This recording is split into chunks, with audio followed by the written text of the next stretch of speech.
శ్రీ గురుభ్యో నమః. గురు బ్రహ్మ గురు విష్ణు గురుదేవో మహేశ్వర గురు సాక్షాత్ పరబ్రహ్మ తస్మై శ్రీ గురువే నమః. మనిషి జీవిత చక్రంలో మొదటగా పుట్టినటువంటి శిశువును నవజాత శిశువు అంటారు. ఆ నవజాత శిశువుకు మొదటి గురువులుగా తల్లి మరియు తండ్రి వహిస్తారు. తదనంతరం 5 ఏళ్ళు నిండిన తర్వాత విద్య నేర్చుకోవడానికి స్కూల్కి వెళ్ళాలి. కాబట్టి ఈ విద్య మరి ఎవరు నేర్తారంటే గురువులు నేర్తారు. గురువు అంటే ఎవరు? గురువు అంటే అపారమైనటువంటి జ్ఞానం కలవారిని గురువు అంటారు. అజ్ఞానం నుంచి విజ్ఞానం వైపు తీసుకెళ్లే వారిని గురువులు అంటారు. తమసోమ జ్యోతిర్గమయ. కాబట్టి ఈ గురువు యొక్క ప్రాముఖ్యత ఏ విధంగా పిల్లవాడి మీద ఉంటుందంటే 5 ఏళ్ళ నుంచి 25 ఏళ్ళు యుక్త వయసు వచ్చేదాకా ఆ గురువు యొక్క ప్రాముఖ్యత, ఆ గురువు దగ్గర ఉన్నటువంటి అచంచలమైన శక్తిని మరియు నైపుణ్యాలను ఆ శిక్షణ ఇచ్చి ఆ పిల్లవాడికి 25 ఏళ్ళు ఒక యుక్త వయసు వచ్చేదాకా ఈ సమాజానికి ఒక హితువు యువకుడిని అందించడం గురువుల యొక్క ప్రత్యేకత. అయితే గురువులకు టీచర్లకు చిన్న తేడా ఉంది. టీచర్ అనే అతను తన యొక్క వృత్తి ధర్మంగా పుస్తకాలలో ఉన్న పాఠాలు మాత్రమే చెబుతాడు. కానీ మనందరికీ పుస్తకాలలో ఉన్న పాఠాలతో పాటు వర్తమాన పరిస్థితులను క్రోడీకరించి గుణపాఠాలను కూడా చెప్పినటువంటి మన గురువులందరికీ మనస్ఫూర్తిగా శిరస్సు వంచి నమస్సుమాంజలు తెలియజేస్తున్నాను. ఈరోజు నా జీవితంలో మర్చిపోలేని రోజు. ఎందుకంటే కనీసం 2 దశాబ్దాలుగా మేము తప్పిపోయినాం సార్. ఇక్కడ మేము కలుసుకున్నామంటే చాలా అద్వితీయం అనేది చిరస్మరణీయంగా నా జీవితంలో ఇది నిలిచిపోతుంది. 2003, 2004 పూర్వ విద్యార్థుల సమ్మేళనం నా జీవితంలో అపూర్వమైన ఘట్టం. ఇంతటి దృశ్యం నేను చూస్తానని అనుకోలేదు. ఈ కార్యక్రమానికి ముందుండి నడిపించినటువంటి మిత్రులందరికీ వారందరికీ నేను హ్యాట్సాప్ తెలియజేస్తున్నా. ఎందుకంటే 20 ఏళ్ళు మనం కలుసుకున్నాం. సార్లను మనం అందరం గుర్తుంచవచ్చు. కానీ నేను కొంతమంది తెలియకపోవచ్చు, మీరు నాకు కొంతమంది తెలియకపోవచ్చు.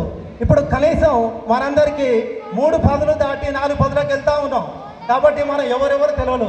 అయినా కానీ కొందరు ఊళ్ళల్లో ఉండి, కొందరు పట్టణాలలో ఉన్నారు, కొందరు రాష్ట్రాలలో ఉన్నారు, కొందరు దేశాలలో ఉన్నారు.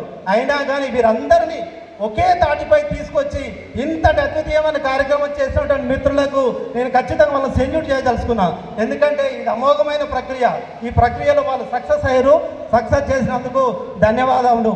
అయితే నా గురించి నేను వేదిక పరిచయం చేసుకుంటాను. నా పేరు వెంకటేష్ కనగాని. నాది దద్దప్పగూడెం. నాది B section, 10th class, roll number 32, 4వ బెంచ్. అయితే నేను బిఎస్సి బీఈడి కంప్లీట్ చేశాను. ఒకసారి డిఎస్సి రాశాను. 1-2 మార్కులతో జాబ్ పోయిందని గొప్ప మాటలు నేనేం చెప్పను. జాబ్ మిస్ అయింది. ఆ తర్వాత 2013లో నేను ఆర్ఆర్బి ఎగ్జామ్ రాయడం జరిగింది. అక్కడ ఉత్తీర్ణత సాధించాను. జాబ్ ఇప్పుడు చిట్యాల రైల్వే స్టేషన్లో సిగ్నల్ డిపార్ట్మెంట్లో వర్క్ చేయదలుచుకుంటున్నాను. అయితే నా ఉన్నతికి, నా అభ్యున్నతికి తోడ్పాటును అందించిన గురువులందరికీ మనస్ఫూర్తిగా మరొక్కసారి శిరస్సు వంచి నమస్కారాలు తెలియజేస్తున్నాను. గురువు లేనిదే సమాజం లేదు. ఇప్పుడున్నటువంటి పిల్లలు కొంతమందికి మా సార్లు వస్తున్నారంటే మేము నమస్కారం ఖచ్చితంగా చేసేవాళ్ళం. ఇప్పుడున్నటువంటి పిల్లలు ఆ వ్యవస్థ లేదు. అయితే లోపం ఎక్కడ జరుగుతుందంటే మరి ట్రెండ్ మారుతుందా, ఏం మారుతుందో తెలియదులే, కానీ లోపం మాత్రం ఖచ్చితంగా జరుగుతుంది. విద్యా ప్రమాణాలు కూడా కొంచెం ఇబ్బందులకు ఉన్నాయి. కాబట్టి అప్పుడు మా సార్లు సత్య సార్ కానీ, వీరాచార్య సార్ కానీ, ఇక్కడ యాదిరెడ్డి సార్ కానీ, అక్కుల్ సార్ గారు కానీ, ఫిజిక్స్ సార్ కానీ వీళ్ళందరూ చూస్తుంటే అసలు మేము చాలా ఉత్సాహం ఉన్నది. ఈరోజు మేము చాలా ఉత్సాహంగా ఉన్నాం సార్. ఎందుకంటే ఇంత కార్యం మీరు మా ఉత్సాహంలో భాగస్థులైనందుకు మేము ధన్యులం సార్. మీ ఆశీస్సులు మా మీద ఎల్లవేళ ఉండాలని మనస్ఫూర్తిగా కోరుతా ఉన్నాం సార్. మరొక్కసారి చివరిగా ముగించే ముందు సార్లందరికీ ప్రమాణాలు తెచ్చే మిత్రులారా, ఈరోజు ఫ్రెండ్షిప్ డే. అందరికీ స్నేహితుల దినోత్సవ శుభాకాంక్షలు.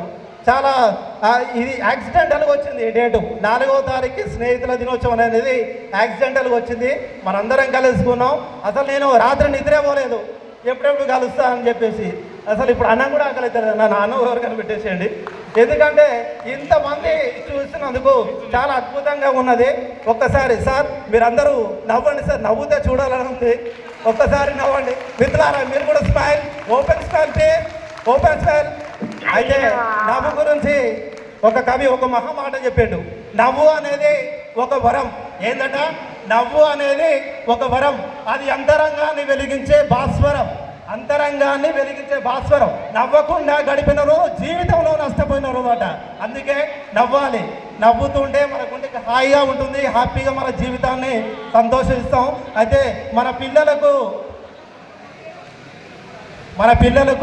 మనకు సార్లు మనకు సంస్కారం. నేను ఎంత చదువుకున్నో నాకు తెలియదు. స్కూల్లో నేను మిడిల్ క్లాస్ స్టూడెంట్నే, ఎంత చదువుకున్నా నాకు తెలియదు. కానీ సంస్కారం మాత్రం మన స్కూల్ నుంచే నేర్చుకున్నా. ఇక్కడే నా భవిష్యత్తుకు బీజం పడ్డది ఇక్కడే.